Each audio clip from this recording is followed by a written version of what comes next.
இருந்தாலும் மக்களை சந்திப்பேன்னு சொல்லியிருக்காரு தாவேக தலைவர் விஜய். ரிசல்ட் வரதுக்கு இன்னும் ஒரு சில நாட்கள் இருக்கக்கூடிய நிலையில தற்பொழுது விஜய் அவர்களுடைய இந்த கருத்து முக்கியத்துவம் வாய்ந்ததா பார்க்கப்படுது. விவரங்களோட செய்தியாளர் மணிகண்டனும் இணைஞ்சிருக்காரு. மணிகண்டன், தாவேக தலைவர் விஜயினுடைய தரப்புல இருந்து என்ன சொல்லப்பட்டிருக்கு? முழு விவரங்களை பதிவு செய்யலாம்.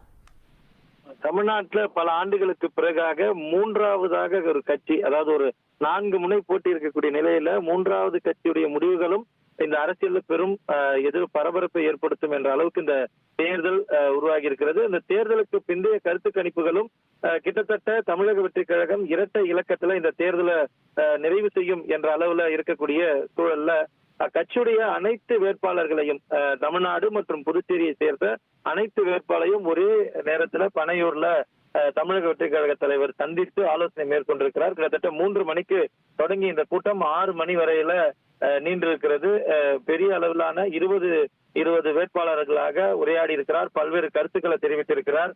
நிச்சயமாக தேர்தல் முடிவு என்னவாக இருந்தாலும் மக்களை சந்திக்க வருவேன் என தெரிவித்திருக்கிறார். ஏற்கனவே பிரச்சாரத்தின் போது இந்த கருத்தை முன்வைத்திருந்தார்.